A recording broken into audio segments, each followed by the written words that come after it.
Namaste all, this is JV and Anjali Parekh from Jyoti Vidyapeeth Women's University.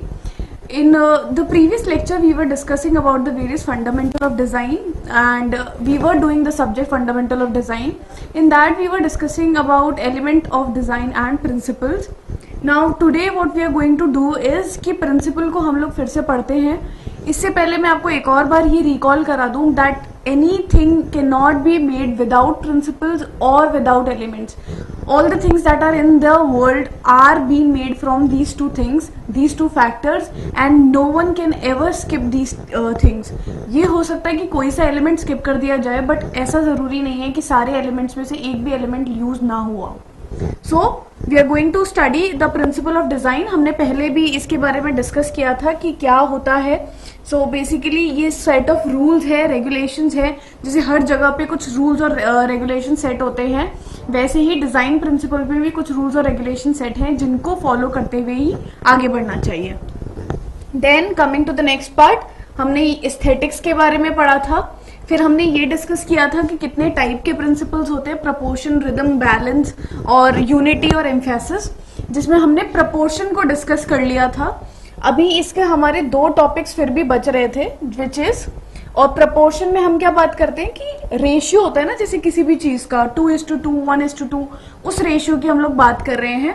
तो हम यहाँ पे जो रेशियो की बात कर रहे हैं, हम बॉडी सिमेट्री का भी देख सकते हैं कि जैसे बॉडी बहुत ही एकदम फिक्स सिमेट्री में होती है, इधर इस वाले साइड पे जितना उनका पोर्शन रहेगा, दूसरे साइड भी उतना ही पोर्शन रहेगा, बट जो शेप है बॉडी की, उसकी वजह से ओवरऑल स्ट्रक्चर में चेंज आ सकता है. बॉडी के शेप की वजह से, मतलब कोई हेल्दी है या बहुत ज्यादा पेटीट है, उसकी वजह से उनका स्ट्रक्चर में चेंज हो सकता है. बट जो एकदम सिमेट्री की अगर हम बात करें तो बॉडी की जो सिमेट्री है वो दोनों साइड से एकदम इक्वल होती है. अगर एक आंख यहाँ पर है तो दूसरी आंख इधर है. देन हाउ इट वर्क्स, अगर आप सही प्रपोर्शन में चीजों को लेते हैं तो चीजें ज्यादा अपीलिंग लगेगी. ये वाला हमने डिस्कस कर लिया था एग्जाम्पल को. इसके बाद में हम लोग बात करें तो प्रपोर्शन में एक इम्पॉर्टेंट एस्पेक्ट है विच इज गोल्डन मीन. जैसे बाकी सारे सब्जेक्ट्स में भी कुछ इम्पोर्टेंट रूल्स और थियोरीज होती हैं, वैसे ही यहाँ पर आता है गोल्डन मीन. ये आर्किटेक्चर में भी यूज करा जाता है, उसके अलावा ग्राफिक और जो टेक्सटाइल या अपैरल इंडस्ट्री है वहां पर भी. अगर हम गोल्डन मीन की बात करें, it is the proportion rule that pleases the eye. एक प्रपोर्शन रूल है जिससे कि आईज को कोई भी चीज ज्यादा प्लीजिंग लग रही है, मतलब ज्यादा बेटर लग रही है. यहां पर बात करें तो देयर आर टू रेक्टेंगल्स, ठीक है. One is 5:8 and the other one is one is 5:8 and the other one is 8:13. बात क्या है कि द स्टैंडर्ड फॉर्मूला ये वाला जो है, हमारे दो चीजें 5:8 एंड 8:13, ये गोल्डन मीन में माना जाता है कि सबसे परफेक्ट प्रपोर्शन में ये चीजें होंगी. Then it is many great works of art in many different cultures. आप अगर अलग अलग कल्चर्स वगैरह में भी देखें तो जो मैक्सिमम अच्छी आर्ट्स है, बहुत ही जो सुंदर आपको आर्ट दिखेगी, वो इन्हीं प्रपोर्शन में आपको देखने को मिलेगी. सो बेसिकली ये है आपका गोल्डन मीन रेशियो. अगर हम उसका एग्जाम्पल भी देखें तो आप ये पिक्चर देख सकते हैं. इसमें क्या है, बॉडी में ऊपर में तो जो 5 में डिवाइड हो गया यहाँ तक के पार्ट में, फिर कुछ एक्सटेंड हुआ और लोअर वाला पार्ट ऑलमोस्ट 8 पे आ गया. सिमिलरली अगर आप यहाँ पर देखो तो ऊपर वाला part is almost divided in 8 and the lower part is divided into 5 वाला रेशियो. तो थिंग इज कि कुछ चीजें आपको शायद ये वाली बेटर लगे और कई बार आपको ये भी बेटर लगे. In the example first and second, the 5:8 proportion is comparatively more satisfying. इस वाले एग्जाम्पल में भी 5:8 का जो आप खुद ही देख लो ना, ये पिक्चर ऐसा लग रहा है कि पूरा बॉडी ना लीन कर रहा है एकदम से नीचे. तो ये चीज ना हो, इसलिए बेटर है कि आप बॉडी को ऐसे एम्फेसाइज कर लो. अब पता है पूरी तरीके से 8 यहाँ पर भी नहीं दिया, पर इन्होंने क्या किया, पहले 5 में बॉडी को डिवाइड किया, उसके बाद में एक डायगोनल लाइन के थ्रू एक एरिया को मूव करवाया, एंड जिसकी वजह से जो अपर टॉर्सो है that is almost 5 only, but नीचे वाला part is more bigger. Usually क्या होता है कि लोगों का जो अपर बॉडी है वो छोटी होती है in comparison to lower body, बड़ी होती है. तो हमारा मेन टेंडेंसी या फिर हमारा मेन ध्यान इस चीज की तरफ रहता है कि हम हमारे लेग्स को थोड़ा लंबा दिखाएं, टॉलर दिखाएं, फीमेल्स में स्पेशली. तो वो ज्यादा बेटर लगेगा, इसलिए यहाँ पे 8 का रेशियो नीचे रखा और 5 का ऊपर। तो जैसे ही ये वाला पार्ट शॉर्ट गया, आपका जो आईज का सीधा सीधा जहां पे आपकी साइड गई है वो है ये वाला part, and then you are looking towards the downward. So what happens is it looks more appealing or pleasing and satisfying to the eyes. फिर हमने एक ये वाले एग्जाम्पल की बात कर लेते हैं जिसमें तीन आपको रेक्टेंगल्स दिखेंगे। इसमें क्या है, unequal proportion can be more interesting than the equal proportion. अभी हम शुरू से क्या बात करते आए, इक्वल प्रपोर्शन होना चाहिए, इक्वल इक्वल इक्वल। अनइक्वल तो नाम से ऐसा लग रहा है कि यार कुछ तो गड़बड़ होगा, बट ऐसा जरूरी नहीं है। अनइक्वल प्रपोर्शन भी उतना ही अच्छा लग सकता है, दैट डिपेंड्स कि आपका डिजाइन किस तरीके का है।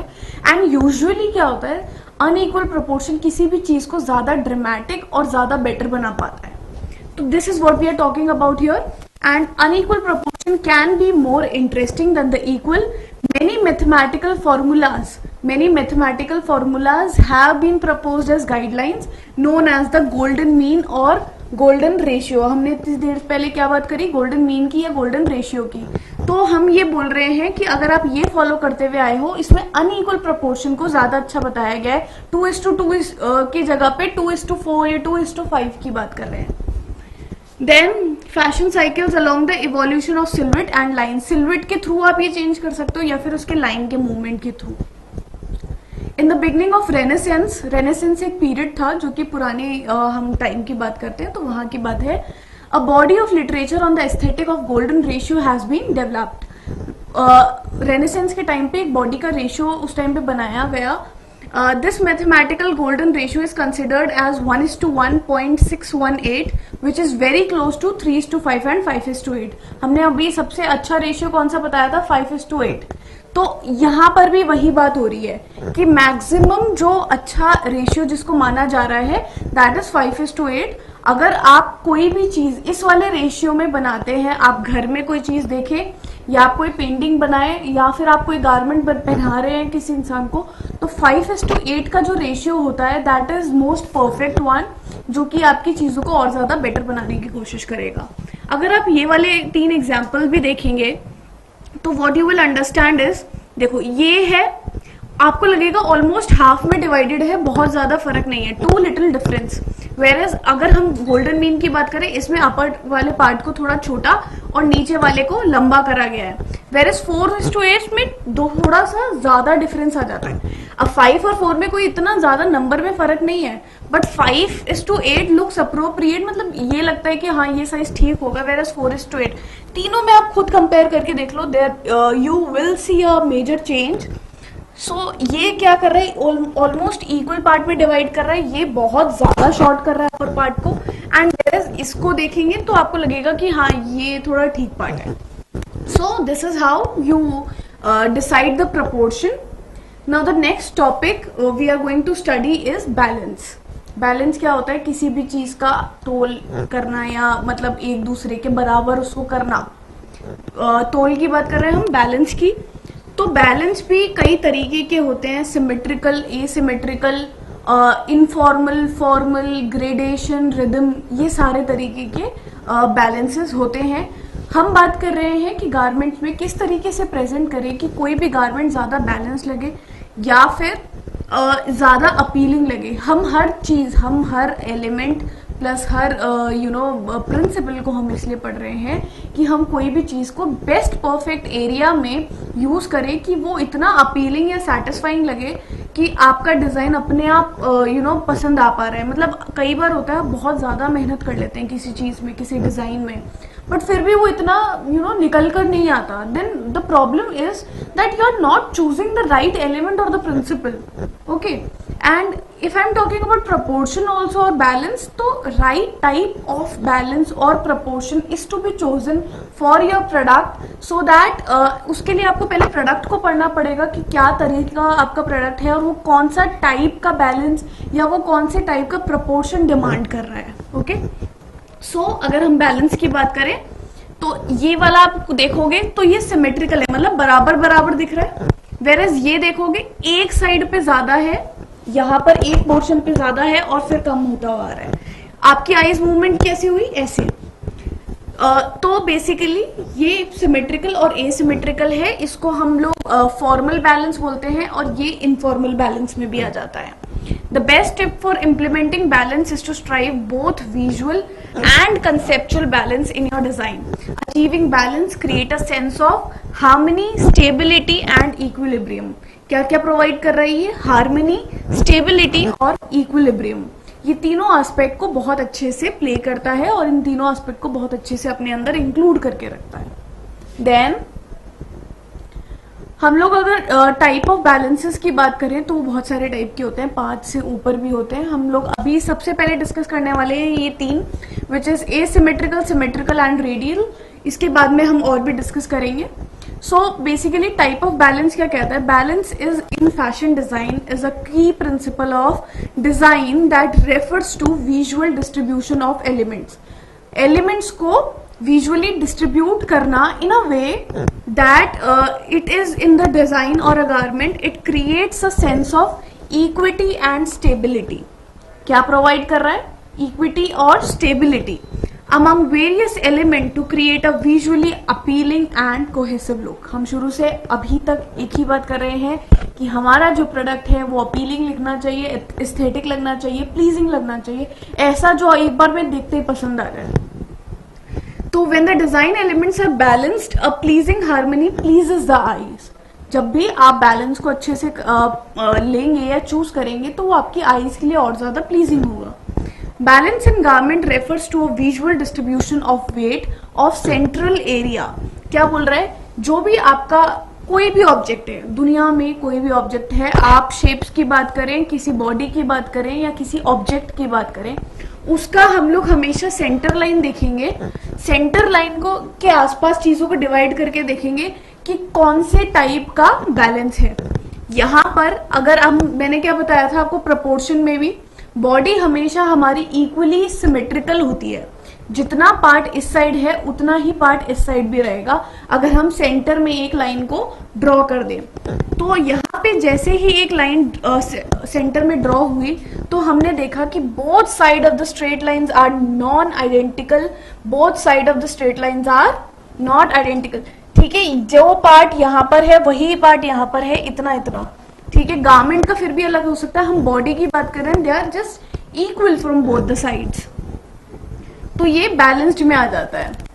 वेयर एज अब यहां पर बात कर रहे हैं बैलेंस्ड और अनबैलेंस्ड. इसमें पहला है आपका ये फॉर्मल बैलेंस में आएगा और ये इनफॉर्मल में आएगा. इसको हम एसिमेट्रिकल भी बोल सकते हैं, वो मैं बताऊंगी कि कैसे.